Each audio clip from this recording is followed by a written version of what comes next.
do a quick review of what we did yesterday. Okay. We want to see 3 different themes develop into the Shemona Esrei. We're hopefully going to get to the first few words today. But I want to do, as we spoke about yesterday, every Shemona Esrei can be used in different ways, and a person can try to understand how they want to use their Shemona Esrei and how they're going to relate to the Tefillah properly. And this is based on the Gemara, which tells us that the 18 blessings themselves were made alluding to different concepts, right? We explained yesterday, the one concept is the 18 vertebrae, one concept is the 18 times it says Hashem's name in Shema, one concept is the 18 times that it says Hashem's name Yud Kei Vav Kei, and the Tehillim we say it in Erev Shabbos. I believe it's Tehillim Chaf Beis, I believe. Yes, it's Hovu L'Hashem Kvod Vos, B'chulei, that Tehillim over there. Now, what we need to understand is that a bracha, like we explained yesterday, can be used Tzorach Hedyot or Tzorach Gavo, Rabbeinu Bechaya says. Remember what the difference between Tzorach Hedyot and Tzorach Gavo is? Give me a quick reminder. Tzorach Hedyot is using the bracha to stay in touch with stay in touch with Hashem. We make to fix ourselves with Hashem. Yeah, and Tzorach Gavo is trying to bring the world to a different level. That's good. So the translation, Tzorach Hedyot, means for us. Tzorach means for our needs, and the idea is that we have a tendency to forget our relationship with Hashem. So every time we say a bracha, the bracha itself, the blessing itself, means Hashem is the source of our blessing. That's what the word baruch in that context means. It's a form of admittance, hodah, acknowledgement, that Hashem is the source of our blessing. When a person lives through life, a haughty person will tend to not acknowledge that he's not the center of the world, basically. Haughtiness, right? And a person has a certain tendency to be haughty. There's nothing to do about it. It says there's an interesting idea. It says that Moshe Rabbeinu was the greatest Anav of the world. Right? He was the greatest. He was Anav Makol Adam. That's the reason why he was Zocha to get the Torah, because the Torah is the revelation of the truth. And any time you're going to have a little bit of haughtiness over there, you won't be able to perceive the truth properly. It'll always be skewed according to you wanting yourself to be the center of the whole picture a little bit. Everyone has this little bit, maybe some people more, right? So the idea is we're always trying to accept, in order to accept the relationship Hashem wants to give us properly, we have to be humble, right? So the blessings help us. Now, what is the relationship Hashem wants to give us? Right? The most... Chesed. Yeah, chesed, lots of chesed. Okay, that's good. That's always good. That could be true. That's good. Yes. The most fundamental essence, I guess, of our relationship with Hashem is that we are creations. A person could live through life 120 years keeping all the Torah mitzvos and not remember. He could know it theoretically. There's a difference between knowing something theoretically and living with it, right? A person could not really internalize this idea that he's a creation before his creator. When we say the blessings, we're recognizing that Hashem is our creator. He doesn't owe us anything. Like you said, he's giving us chesed. He's the source of all of our blessing, right? So a person, it's not always easy for a person to recognize that they're a creation, right? Now this recognition of being a creation is supposed to be humbling, but not at all humiliating. It's not humiliating. It's a person is humbled, right? And they appreciate the close relation Hashem is giving them. What's supposed to bring us to a happiness is a certain happiness when you recognize that you have a creator and he's taking care of you. And he's not just any old, creator. He's the creator of the entire universe, and he is personally taking care of you. That's supposed to bring you to a certain simcha. So the blessings themselves bring us to a certain simcha. That's called Tzorach Hedyot. And every time we make a blessing, as we explained yesterday, through the Shemona Esrei, we're supposed to be recognizing all different facets of the constant relationship Hashem gives to us. Chonena da'as, Baruch Hashem chonena da'as. Every single one has a certain quality of a different relationship, which is going to help us stay in touch with the true relationship with Hashem. That's called Tzorach Hedyot, and that's connected, as we explained, the 18 blessings, which are connected, the 18 vertebrae. Because I'll say one of the reasons why I made 18 blessings and not 25 or not 6 was connected to the vertebrae, because that helps a person to humble themselves. The vertebrae represents standing up straight. A person wants to think he's like the king. He's got his kingship. That's the idea of standing up straight. Okay? But there's 19 now. That's true. So the Gemara deals with that also. That's why they made a 19th bracha also, right? To put in that 19th. There's like the last one, according to the Gemara. I don't remember really much of my anatomy in terms of, the skeleton of a person, right? But there seems to be, one of them seems to be smaller, so it wouldn't have necessarily made it in there. And they made 19th brachas connect the small one. That's what it says. Really? Like the little smallest one. That's What the this Gemara is? says. Wow. Yeah, I absolutely. thought So it I was don't like some remember deep, exactly. some deep thing about like how Mashiach's times, the bone over here. Like we have to add that in Okay, because it's not really part of the that could be the part the vertebrae. Gemara left off. That's the secret part. I don't think I don't that's know. it. Okay. That's what I was just thinking just now. Okay. In any case, that is one idea of the Shemona Esrei. Okay. Another idea of the Shemona Esrei is the Shemona Esrei, the 18 blessings are connected 18 times it says Shema, as we also did yesterday. We're going to do it again quickly right now. We explained that when a person is saying Shema themselves, that enhances God's kingship into the world. Okay. What is the Kiddush Hashem. difference? Let me ask you a question. Kiddush Hashem, that's what we talked about. I'm just going to do it a little bit different angle over here, just to make it a little bit Okay. different for you today. Okay. What is the difference if Hashem's kingship is coming into the world or not? Because that's the goal. The goal is to Okay, bring that's the Hashem's goal. kingship into the world. 100%. That's very good. Okay. But what do we? That's excellent. That's 100% true. That is the goal, right? The effect of that goal is very distinctive. Yeah. The effect of that goal, says Ramchal, it's the extent that God's kingship is shining into the world, the power of Ra gets weakened. There are two polar opposites. God's kingship is the symbol. It's the epitome of goodness, right? In all Ra, if Ra is coming into the world in massive amounts, right? Yeah. That means that God's kingship is not being recognized in the world properly. It's definitional. That's what the Ramchal says in Derech Hashem. Wow. Okay? Can you repeat that quickly? What? Can you repeat that? I didn't have pencil.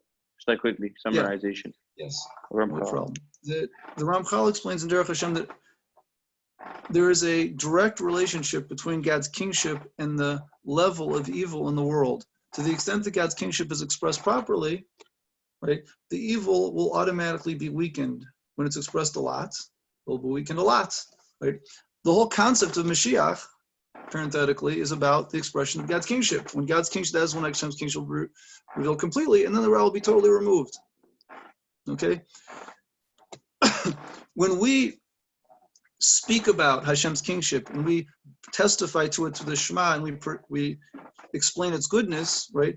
That enhances God's kingship in the world automatically. We're joining in enhancing God's kingship in the world, and that's exactly what we do in the blessings. The blessings are also called Tzorach Gavoa. Tzorach Gavoa means to say for the sake of Hashem. Now, obviously not for the sake of Hashem himself, but Hashem wants that his name should be recognized in the world. He wants his kingship to be recognized in the world, right?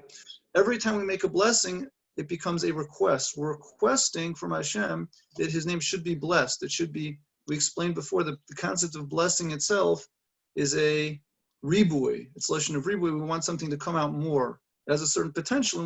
When you go to a gadol and you want a bracha to be a Talmud Chacham, so that means there's a certain potential Talmud Chacham inside of you. You want it to be blessed, to come out, to sprout. This is why Yaakov, when he gave his blessings, he gave 12 blessings to the different children, he gave each one a blessing according to their root, according to their potential, to bring out that potential. You understand? That's the basic concept of blessing. And so we can bless Hashem in the sense of, what? He was tough on them a little bit, no? Some of them, yes, some of them, no. He had his reasons. It's all good. And basically, when we bless Hashem, it's a form of a request from Hashem that he should bring out his kingship into the world.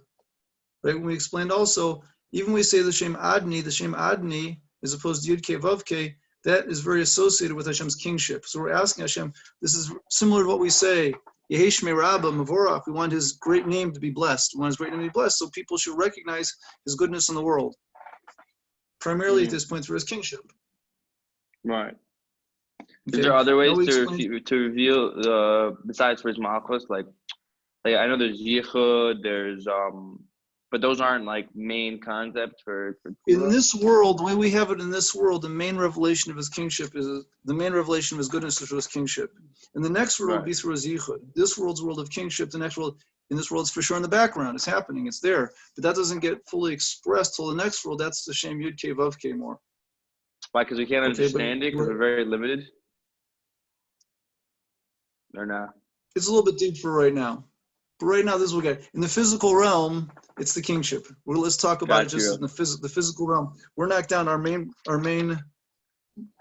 connection with reality is to the physical realm. In the physical realm, it's called the world of Asiya, is most associated with Hashem's kingship. Okay, so that's what we can get now. In the next world, we'll be at higher levels and we can appreciate more. Got it? Understood. Got it. Okay. Now we explained also that this is an extremely central point in our service of Hashem. It's interesting, when we talk about service of Hashem, Tefillah is called Avoda Shebalev. Tefillah is called Avoda.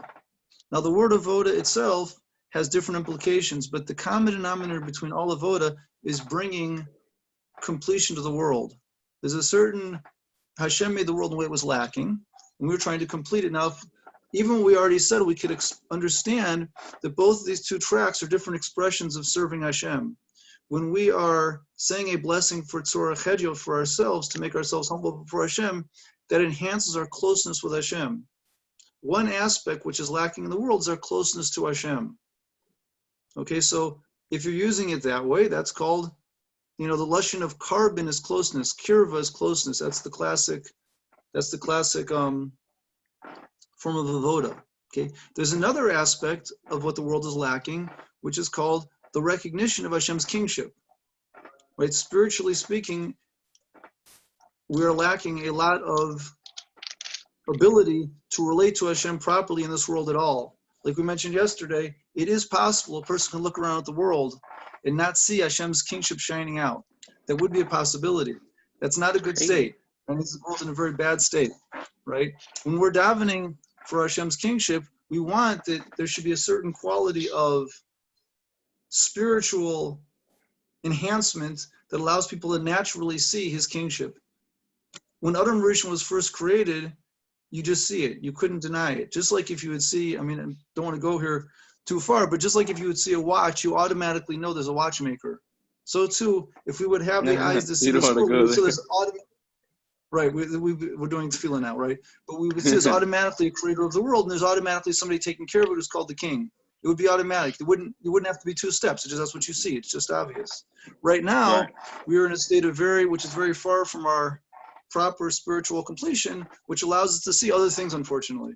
Okay, so when we're davening, we explained yesterday that one of the reasons why Hashem took us out of Mitzrayim was to make a Kiddush Hashem. And even though a Kiddush Hashem is something which, to do the mitzvah of Kiddush Hashem in its most fullest form, right, person has to dies in Kiddush Hashem.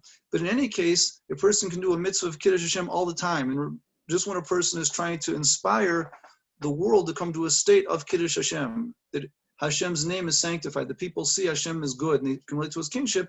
So that's something we're doing all the time, at our level, each person all the time. Living Kiddush Hashem all the time, Rabbeinu B'Yonu explains in Shari Tshuva. And our Shemona Esrei is a way to do it. That's also called avoda. So we can understand it's also called avoda, because that's called trying to bring the world to its completion relative to Hashem's kingship, which is very much lacking in the world. Even just you said by even just wanting to bring the Kiddush Hashem into the world, that's already a level of it. Or no, you didn't say that. That is the meaning. If you don't want to, then everything in avoda has to do with the heart. Avoda always has to do with your intentions. So if you don't want this to come to the world and you do actions which imply it, doesn't really, it's kind of like a dead avoda. It's not really there. There's like no connection between the two. Like it's not. That's right. So you got to be a certain. You got to want it, but after you want it, then you do the action. Hashem set up the world in a way we can do actions to inspire it. We need actions. The circuit's got to be connected. That's right. But it's the beginning could be potentially in the heart, but you gotta. Without that, there's no circuit connected. It's just like turning the light switch on without the circuit connected. We're not looking at dead actions. We want live actions. Right. Okay. Now, just to explain what we're trying to go over here, even if you look at the beginning of the Shemona Esrei, right? The Shemona Esrei starts off, Baruch Atah Hashem, Elokeinu v'Elokei Avosenu Avram Yitzchak v'Yaakov. Even the connection with Avram, Yitzchak, and Yaakov could be understood different ways, which means to say, if we take the first track, we understand the emphasis of this bracha is going to be, according to the first track, that our relationship with Hashem didn't start with us, right? We have this relationship because he's God of our fathers and God of our Messiah. That's how he's relating to us. So we can't really begin to accept our relationship with Hashem properly unless we recognize that we're a little piece in the bigger picture of Klal Yisrael, and that's where we are. This is all part of getting the proper framework to accept our relationship with Hashem. That's the first track. I'm just explaining where this is going. That's the Tzorach Hedyot lenses. That's right, exactly. Well said, perfectly said. That's the Tzorach Hedyot lenses of this blessing. Okay. Now, if we take the second track, the idea is Hashem took our fathers out of Mitzrayim, right? And he took them out in order to sanctify his name. And this is exactly what Avram, Yitzchak, and Yaakov were also doing. Avram was the first one to call Hashem Adni. Yitzchak and Yaakov, they're all trying to bring out Hashem's, kingship over the world. And we're extensions of them. So why are we coming to David now? We're coming to David as an extension of what they started. So that's a whole different picture. Wait, Rav, didn't Hashem take us out of Mitzrayim? Yeah, for sure. That's for sure. That's the other class. That's for sure. He had us all in mind. I'm saying Right, that's true. But that's what we're doing also. We're explaining that we ourselves are an extension of them. It means to say, Hashem had, It's not started with me, this generation, right? I'm an extension of them, and there's Avraham, Yitzchak, and Yaakov, and our fathers. But over here in the second track, the emphasis is, why am I coming to Davin? I'm just continuing something that started a long time before me. They began trying to bring God's kingship into the world. They got as far as they got, and I'm taking the next step, trying to continue this process. It's not something which I made up here. I'm going to be the first person to start bringing God's kingship in the world. This started with my fathers, and I'm an extension of them. Very different. Wow. It's a different emphasis. You understand? Great. The next concept of blessing is also called Tzorach. It's also called Tzorach Gavoa, and this is the idea of bringing God's Rachamim into the world. The idea being that the Gemara in Brachos tells us that when Rabbi Shmuel went into the Holy of Holies, he was a Kohen Gadol, Rabbi Shmuel Kohen Gadol. Yeah, Hashem said, "Bless me, my son. You should bless me. Give me a blessing." And he said, "Your Rachamim should overcome your kas, and you should act lifnim mishur sadin." But within the letter of the law, beyond the letter of the law, lifnim is really within the letter of the law. It's not for now. But Hashem should give rachim to the children. You shouldn't act with them with strict din. Okay. The idea being again a similar concept but different. Yeah. That Hashem created the world in a way that was lacking. Right. And Hashem wants us that we should join with Him in bringing it to its completion. And one of the aspects which is potentially lacking is the full revelation of His rachamim. So what's the idea of rachamim? Rachamim means compassion. It's not really mercy. Mercy is a bad translation of rachamim, really. The Maharal explains that rachamim is the connection between two people. When a person has a connection with somebody else and they feel for the other person's needs like they're their own needs, that's called rachamim. A parent is not supposed to be doing really chesed with the child. Sometimes he could be doing chesed with the child. But the most natural relationship between a parent and a child is a relationship of rachamim, is coming from love. Love and rachamim are two sides of the same coin. The love is two people are connected. The love wants to bring them together to enhance that connection, come closer. The rachamim allows one person to feel for the other person like it's his own pain, like it's his own needs. You understand? Tefillah is a process where we come to Hashem and we call out to Him to reveal His rachamim. We're Hashem's children. When Adam Rishon was first created, it says that the rain didn't come down. This is the first time we find tefillah in the Chumash, at least alluded to by Chazal, right? It says at the beginning of the creation, there was no rain because there was no man to work the field. So the Gemara in Chulin teaches us that, what does this mean? What does no man to work the field have to do with the rain?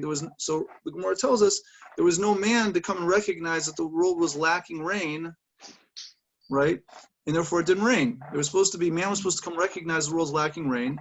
Daven to Hashem that He should have rachamim on the plants, and then Hashem will bring the rain. Okay? But Hashem wants what? Well, there was no man. There's no man. What? There's no man for. There's no one there to realize. Okay. Man's job is man has a job over here. The Ramchal explains. Chazal explain. It says the man is called a joint partner in creation. He's called in Shir Shirim. The Jewish people who have this job now, right, are called Tamasi. And Tamasi means my twin, which means they work together to bring the world to its completion properly. Tamasi. Wow. Right? Got it? Wow. That's called Tamasi. Wow. Yeah. So, Who says Ramchal says? No, this is Chazal. It's Chazal. Chazal say it. And yeah, it's a Medrash in Shir Shirim. It says, Wow. yeah, Yonasi Tomasi. Tomasi means two Umasi. And the Ramchal explains that means to say, what does it mean that they're twins? They're a twin. A twin means to say Hashem's given us a joint partner in certain aspects of the creation. One of them is to work to inspire his Rachmim into the world. The Rachmim is his compassion. Hashem didn't want to just let his compassion run freely into the world. There'll be no possibility for strict judgment, and people couldn't deserve anything. It would just all be based on Hashem's love. So how do we bring Hashem's compassion into the world? Right, when we ask it, when we merit it, there's different ways we can merit it. When we do the mitzvahs properly, when we turn to Hashem and ask Him to reveal it, that is also a way we can merit it. So Hashem wants to reveal His compassion, but He doesn't want to reveal it as a free gift. He wants to reveal it because we deserve it. That way we deserve the connection that He wants to give us. You understand? Mm-hmm. So one way to do this again is called davening, with blessing. When we give Hashem a bracha, we're asking Hashem that His rachamim should be revealed. That's what He really wants to do, but He also wants to give us what we deserve. So sometimes the din can overcome the rachamim, right? And then it'll be more difficult for us. So we're asking that Hashem should reveal His rachamim, and in that way we actually deserve it a little bit. Then it's okay. It's not a free gift anymore. You got it? So that's a third facet of blessing. That's a third facet of blessing, which is also called tzorkva. Now, in this particular thing, we're focusing on the Shem Havaya coming into the oddness. Everything has to come through the kingship. We're asking is the Shem Havaya Yud Kei Vav Kei, which is a name which focuses, which personifies the concept of Rachamim. Right? We're asking that should be blessed. It's not Hashem Himself. Hashem Himself doesn't need any of this. But the way Hashem expresses Himself in the world, He expresses Himself in the world through His different names. One of the names is Rachim, because that's what He wants to express, His connection He has with the creations, right? So when we make a blessing, we are asking Hashem to reveal His Rachim into the world. This is the reason, right? Which is the Maharal explains. This is what Chazal mean, that there's 18 blessings to bring. I'm sorry, 18 blessings are connected 8 times. It says Shem Havai Yud Kei Vav Kei in Tehillim Chaf Beis, where it talks about this relationship Hashem has with Hashem, basically over there. You got it? Yeah. So when we talk about that, we're talking Lokenu v'Elokei Avosenu Avram Yitzchak v'Yaakov. We're explaining, right? What are we doing over here? We're asking that the schus of the Avos, in the schus of the Avos and our fathers, Hashem should have rachmim on us. We're coming now to have we're coming now to awaken rachmim, and we're asking that He should have rachmim on us because we have schus Avos, so He should have rachmim on us because we're the children of Abraham. So they have rachmim on their children. It's a different facet. Yes. Okay. Now I want to take this 3 tracks a step further, as long as we're already here, and explain that the word tefillah itself has 3 different meanings. Okay? These 3 different meanings, 3 different ways, 3 different, you find them in Mefarshim, 3 primary different ways which the word tefillah is described definitionally. There are more. I'm focusing on these 3 because I think that they're a nice way to understand tefillah and to connect with these 3 different paths. Okay?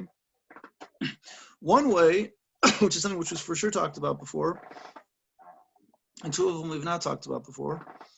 The first one, which we have talked about before, is the idea which is found in a book called Shari Tzedek, which was written by the same author as Shari Ora. And he explains over there that the word tefillah comes from Lashon of tafel. Now you're going to remember this. We said there's 2 types of tafel. One's with a tes, right? And one's with a tuf. Tefillin and tefillah are the tafel with a tuf. Remember what the differences are between them? You don't remember? Man, this is a while ago, bro. Okay. But it's supposed to be with you all the time. I think once they tell you, I thought it's part of it. It's supposed to be like you're tefillin with you all the time. This should also be with you all the time. Okay, we'll do some review then. Bad. There's 2 types of tafel. Tafel always means something which is secondary, dependent on something else. Okay, so classic tafel is with a tes. That's like an ice cream and an ice cream cone, a horse and a rider. Okay, where each thing could exist by itself. When they come into a relationship together, so one's supposed to be ikr. It's supposed to be the rider, supposed to be the main thing. The ice cream is supposed to be the main thing. You understand?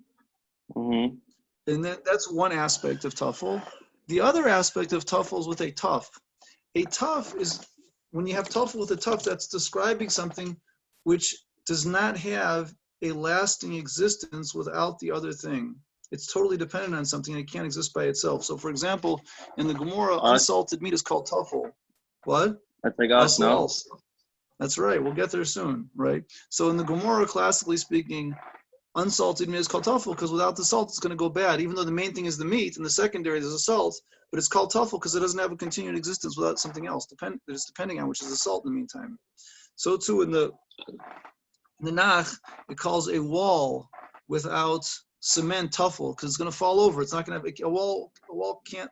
It's not going to stay there for long. Yeah, tefillin that are on your head, right? They're called tefillin, right?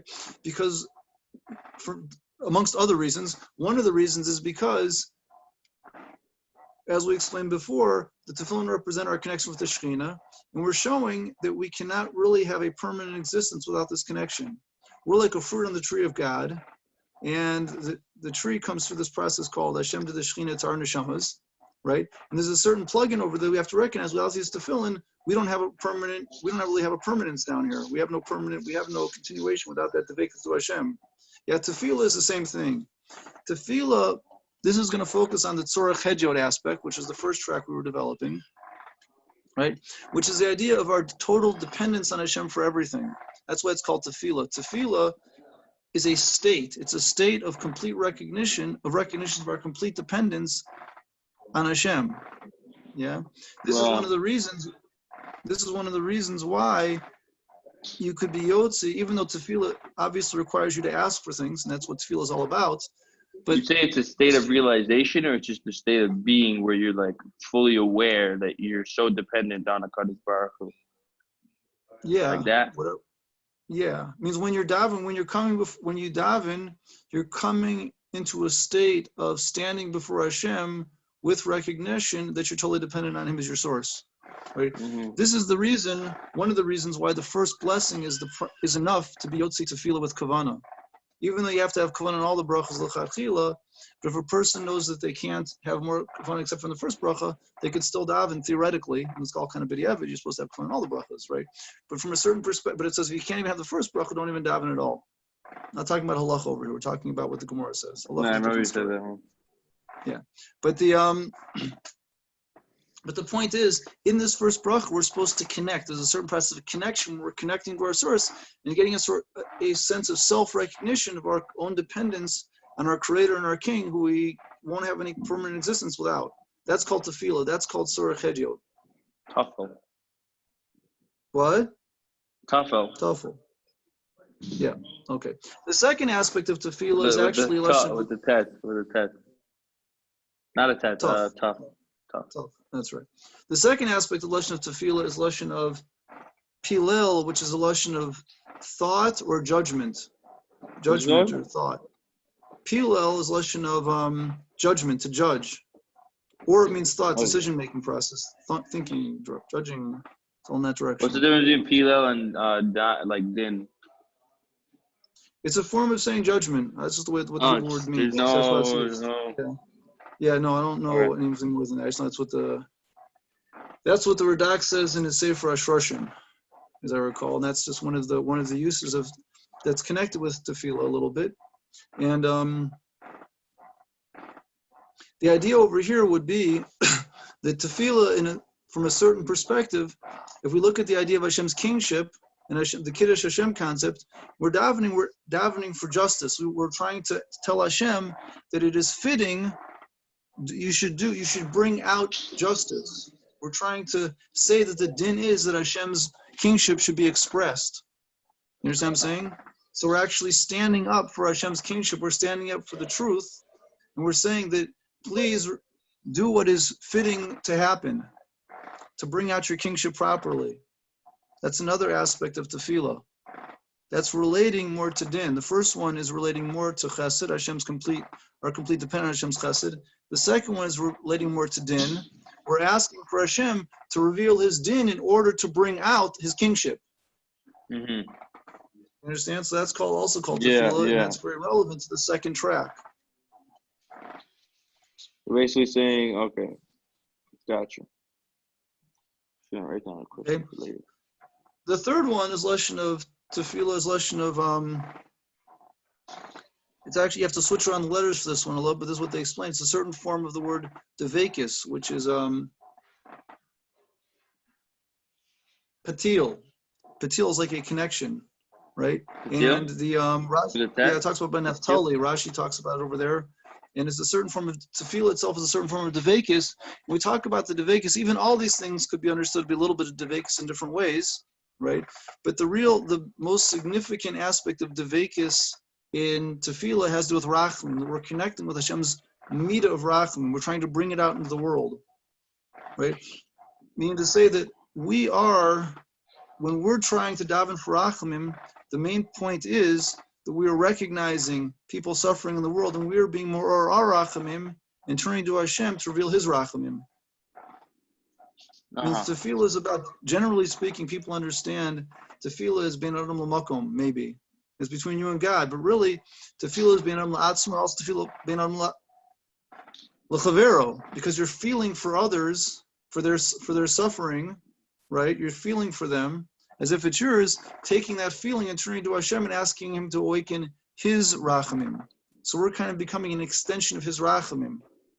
That's real tefillah. Tefillah is called rachamim. There's an interesting idea that the Gemara tells us that there's ein tefillah nishmas ela b'nei Yaakov. Something, there's a special connection between the b'nei Yaakov and tefillah. So the Maharal explains, because Yaakov particularly represents the attribute of rachamim. So he can represent Hashem's, he can connect to Hashem's rachamim, right? Hashem's hiding His rachamim, but through us we can connect to it. We can connect to it and feel for other Jews who are suffering, right? Particularly we feel for them, and we take that feeling, we take that pain, and we turn to Hashem through our tefillah, and we want Him to open up His rachamim to help them. You understand? That's why all the tefillahs are all in plural. They're all plural. When we're davening for anything, we're not just davening for ourselves. We're supposed to be, we can also daven for ourselves, that's for sure, right? That's more tzorach hediot, right? We're also supposed to be davening for others.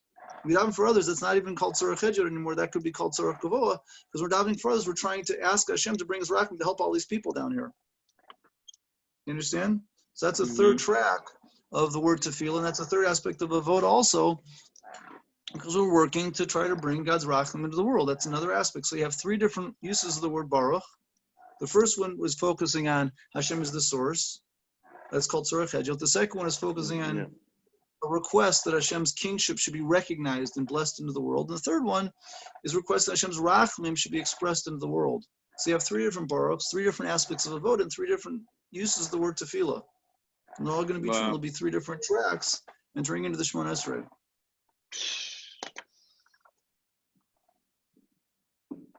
Got it? Very chazak, very chazak.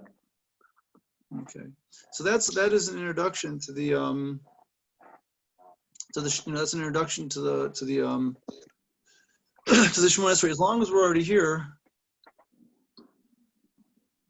I don't want to start. I think that's one thing by itself. So maybe I'll just continue and on this theme and explain the idea of the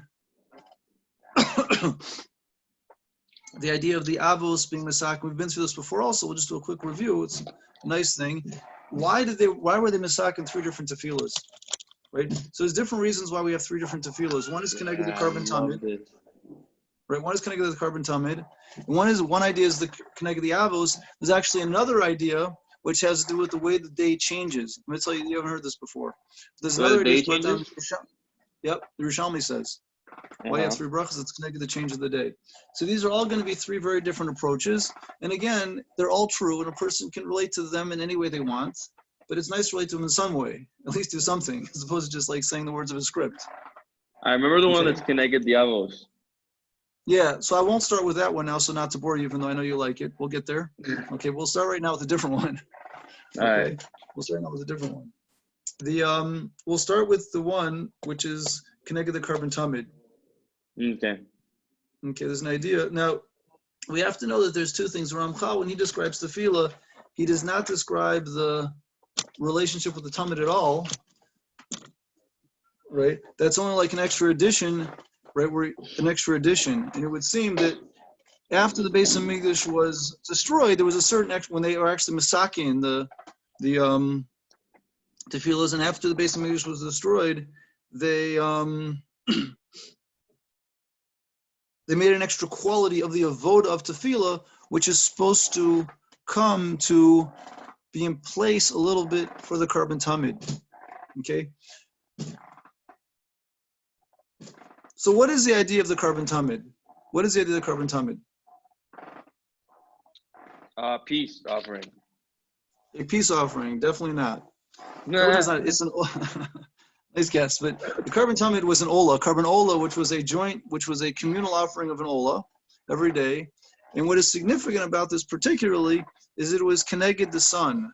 It means to say that the sun would rise I guess the sun rises in the east classically, right? And they would bring the morning carbon in the west.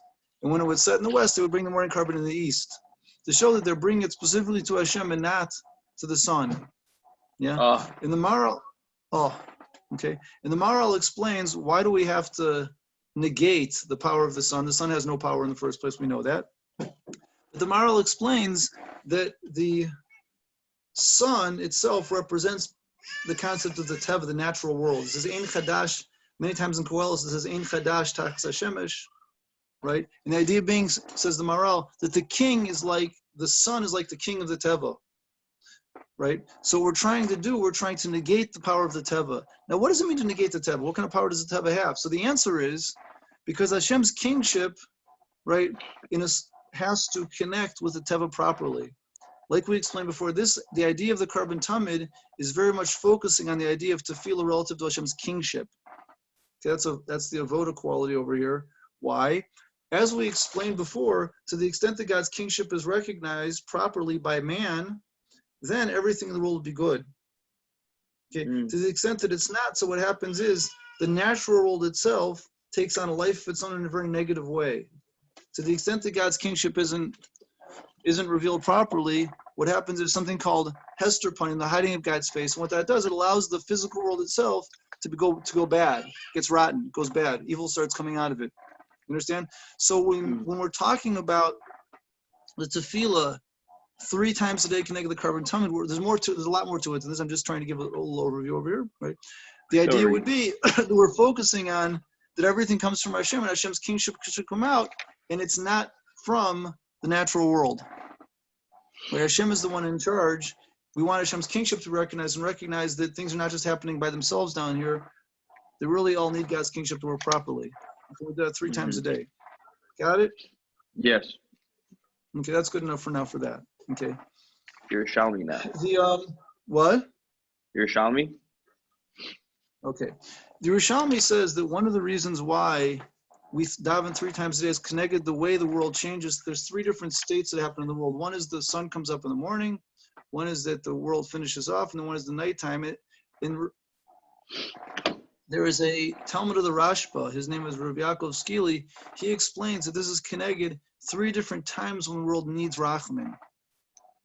Doesn't mean it makes too much difference now, but the point is, it's the tefillah itself is following Hashem's. If we really have the right eyes to see it, we kind of tend to see the world as a natural running cycle, right? It's just like I don't know, kind of I don't know what to say exactly. I don't know, but a natural running cycle doesn't stop, right? We need to recognize that we're supposed to see the world. The Torah tries to help us to break through that external picture and see how much Hashem's involved. This is actually one of the reasons why we say Shema twice a day. When the sun goes down, that represents that everything's kind of like coming to an end, and we're saying Hashem has no end. When the sun comes up, we recognize that Hashem's the real start, because there's something, Hashem is behind the scenes over here, He's behind the scenes over there. There's a lot of things going on. We're trying to be in touch with Hashem, kind of running the world all the time. So we say Marav, Hashem is one that changes the day to night. Chakra is also the day and the night. We're trying to recognize that it's not just a free-flowing system. So too, if we have the right eyes, we'd see that Hashem really has to bring us rachamim into the world 3 times a day. And so we're trying to stay in tune with that. When we are in tune with that, so we'll also, like we explained before, that one aspect of tefillah is our devekis with Hashem's rachamim. So with these 3 times, we also want to connect with Hashem's rachamim, try to enhance it as much as possible. That's why the Gemara calls tefillah rachamim. Calls it silus and it calls it rachamim. Silus is more the focusing of the small lowness, and rachamim is the focus of the rachamim. Just 2 different aspects. Got it? Okay. The third one, which is the one you were waiting for, is connected to the avos. So we explained that the avos were different Masakin three different personalities. tefillah. Well, what? They had different like one was Dan, one was Chesed, Avram was Chesed, Yeah, and each that was one's how got he a different. Each one's got a different went to the mountain. attribute. We said Avram personifies Chesed, Yitzchak is Din, Avoda, and Yaakov is Rachamim. Right? And we explained that based on this, we could understand also why they all made three specific tefillahs. We know that the Gemara tells us in Yuma that Avram was Masaki in Shachris. Medrash tells us in Yitzchak was Masaki in, sorry, it's going on Brachos. Avram was Masaki in Shachris. Yitzchak was Masaki in Mincha, and Yaakov was Masaki in Marav. Yeah. So what do these three different tefillahs have to do with their midos? So we explained as follows: that Chazal also say that each one of the Avos called the Beis Hamikdash a different thing. They said that Avram called it a mountain, Yitzchak called it a field, and Yaakov called it a house. A house. So what is the connection between these things? Maharal explains that these names were expressions of that they were personified exactly. And I'm not saying exactly what the Maharal says. I'm telling you what my idea based on the words of the Maharal. This is not Maharal, this is just my understanding. Okay. Rav Mendel, this is Rav Mendel. I did ask my Rebbe, Rav Sachatovich, and he said, it's fine, it's good. He liked it also. But in any case, I just want to clarify this. I'm not saying the Maharal. Yeah. What is the idea of a mountain? Why is Avram particularly focusing on a mountain? Again, there's many ways to understand this. This is not, no one's got the monopoly over here. There's many ways to look at it. The Maharsha has a different idea, which is different than the Maharal. There's a lot of different ideas. I'm telling you my personal understanding. You could take it, you could leave it. I understand. What is the concept? Why would you call the Beis Hamikdash a mountain? Okay, Avram, he personified the attribute of Chesed, right? So when he related to Hashem, related as Chesed. The concept of Chesed is always giver and taker. So from that perspective, Hashem is in Shemayim. The Shemayim is the source of the giving. That's where Hashem is, and we down here on the land, we receive the Chesed down here. The land is the receiver, right? So what is the place where you want to meet Hashem? It's going to be in the middle. How do you get to the middle? So there's no El Al back then. So you have a mountain, right? So the mountain, where do you put the Beis Hamikdash on the mountain? Because that's a place which is in the land which can get to the Shemayim. So we have to go to the Shemayim to thank Hashem. We have to get close. You want to have the Beis Hamikdash as close to the Shemayim as possible because that's where Hashem is, up in Shemayim. He's giving us this blessing down here, so we want to thank Him. We have to bring things up as much to the Shemayim as we can. That's called a mountain. Yeah, I think it's very simple. Also, the Korbanos, the Maharal explains, Korbanos are all one aspect. The Korbanos also have these three different aspects.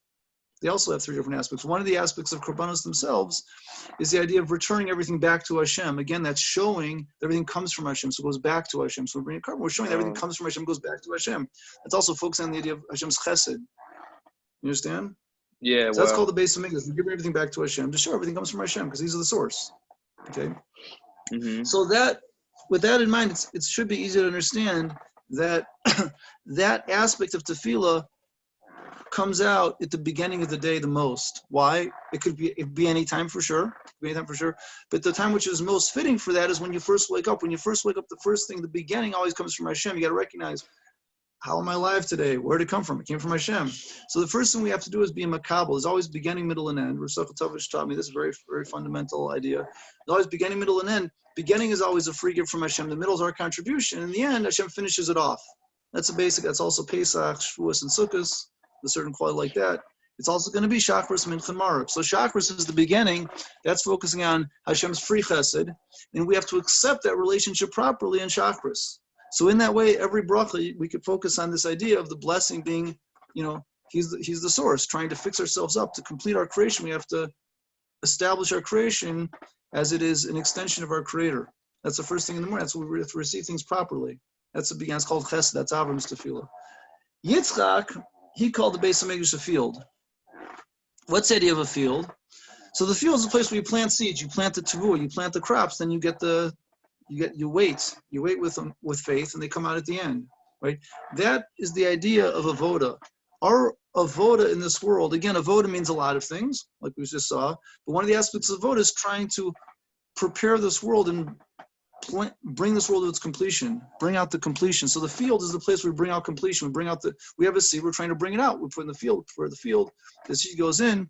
So we're trying to bring out the completion. Now it's going to come out in the next world. The real completion comes out in Olam Haba, but this world's a place of avoda.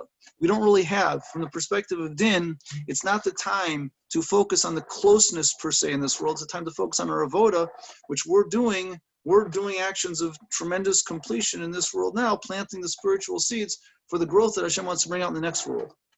You understand? So from that perspective, the base of Mikdash is not just a place of saying thank you, it's a place of avoda. It's actually, you understand? So that's a second way. So that's called a field. So therefore it's fitting when you want to, where's the place of avoda? Is a field. Therefore, we're talking about the base of Mikdash, it's fitting, it should be in a field, right? Now this will also be the idea of mincha. The reason why this fits with mincha is the end of the day. So a person is working through their day to bring completion to the world. At the end of the day, they finish it off by asking Hashem to bring things out properly. Now this could easily fit in with these two different aspects of tefillah that I told you before, right? The first one is the sorach hedyo. That's the recognizing, being a proper receiver from Hashem, from His chesed. And the second one is the idea of davening for His kingship, that our job is to bring Hashem's kingship into the world. So we're working throughout the day to bring Hashem's kingship in the world through everything we're doing as much as possible. And at the end of the day, we finish off with the tefillah. Hashem should bring His kingship into the world. And He's got to go do it. But that's to finish off our avoda, we finish off with davening that Hashem's kingship should come into the world. So that's 18 blessings like that. That's Yitzchak's prayer. Right. Got it? That's the end of the day, because the day is the time we do our avoda. Okay. Well, it's kind of the middle of the day, though. No, we mincha's like more. You're like, allowed to do it. That's true, but you're allowed to do it in the middle of the day. That's a question. No, it's not an answer. That's not a. It's a question. It's supposed to be, meaning the real lichatchila time for it is, conceptually, is the end of the day. It says that he was Yitzchak was suach b'sad. It was lifnos erev, I believe it says over there. It's the end of the day. We're allowed to do it from. There's a certain right. If you look at the if you focus on the aspect of the karbanos, okay, which is a carbon tamid, so you're allowed to bring that theoretically from mincha katana. You're theoretically, now they brought it at the end of the day, but theoretically you could bring it all the way from the beginning also. It is mutter, it's allowed, and there's no problem. Even lechatchila people do it, and I also do it. But in any case, conceptually speaking, there's a certain, conceptually speaking, it's really at the end of the day's avoda. Conceptually, when you mentioned that Ma'av. The middle of the night or the beginning? Yeah, I don't know. I'm asking. Okay, whenever you want. Conceptually, I don't know. No, I'm saying Ma'av. No, I understand. I don't know if it really, It doesn't matter. There's a lot of things going on. Well, let's just get the ideas down, and we'll say I don't want to commit to anything too much. Yeah, but the Maharal explains that nighttime is a time of nighttime has two facets. On the simple level, obviously, nighttime is lack of light. It's dark, right? So if we look at night being dark, obviously it has a negative connotation because light's always good. That's bringing out potential. It's light. It's good. Darkness is negative. So there's a certain quality of negativity which comes out, and that's in the spiritual realm also as well. The Ramchal explains that at nighttime, the kochos of evil have more of an ability to come out, and everybody goes back to their house. At the same time, the Maharal explains that in a different system, the night is the end of the day, and everything goes back to Hashem at nighttime. So in a more panemius inner world, there's a certain time where daytime is the day we come down into the world to do our avoda. At nighttime, we kind of go back to Hashem. He says this is the reason why it says the Torah was given to be learned at nighttime. If a person learns Torah at nighttime, right, then they get a chut shel chesed the next day. The reason is because the Torah is our devekus with Hashem, and nighttime's a time we're supposed to go back and reconnect to Hashem. So Torah has a special quality of particularly nighttime. Wow. That being the case, right? So Mariv, right? That's a time there's a certain quality of connecting to Hashem over there, right? We could understand, right, that when we're connecting to Hashem over there, there is a aspect of rachamim. It means to say the rachamim again is the connection itself. So at nighttime we're davening. Yaakov's tefillah was at nighttime, right? Because he's connecting to Hashem and recognizing the closeness we have with Hashem and davening for rachamim. Even though nighttime is also darkness, when do you need the rachamim? In the darkness, right? So when you need rachamim? When there's darkness. The galus itself is considered this world's all darkness relatively. This world's compared to night, right? And the rachamim itself is a time which is needed in the darkness, but in that very at the end of the day, we go back to Hashem. We reconnect with our oneness with Him. Right? So our oneness with Him, we try to connect to this, His meat of Rachman. Right? So that could also be understood to be finishing off the day. Of course, like we said before, each person can take take it the way he wants. We could do all three tefillas are connected Rachman for sure. They're all connected. The Avos from Masakim, they're connected. The Korbanos also. Yeah. If we look at the essence of tefillah in its essence is really connected Rachman. That's the most essential. That's really Rachman what it is. Each of the Avos brought a different aspect of tefillah, and the Korban Tamid, that was an extra thing which focuses on this idea that we don't have today of trying to constantly bring Hashem's kingship into the world. You got it? So those are three different aspects of tefillah, three different tefillahs we do. It's interesting that the Maharal explains in Gevuras Hashem, when he's talking about the Hallel, there's different types of tzaddikim. Some tzaddikim relate more to the din. Some tzaddikim relate more to the chesed. Some tzaddikim relate more to the rachmim. Each person has their own call that resonates within them, and each person can try to bring out, whatever's gonna bring out their quality the best. Each person should know how they're gonna relate the best and try to, just connect this, just try to connect to it in a way it's gonna be bring out your potential the best. Got it? So those are three different concepts. So every time we do make a bracha, as we go through the different brachos, we'll explain how all these three themes are going to be connected with each one of the brachos. B'ezrat Hashem. Right now, that's just a good start. Very good start. Yes. Okay, so tomorrow we will be meeting back at the same time as B'ezrat Hashem, and we will try to start start going through the words of the Shemona Esrei. That was an introduction. We'll start the actual words of the first bracha. We'll probably make it through the beginning part tomorrow. B'ezrat Hashem. B'ezrat Hashem. Okay. We'll see you later on. We'll see you later, Rav. Yeah. Thank you so much, Rav. Yeah, you too. My pleasure. Really, really thank you. Chazak. My pleasure.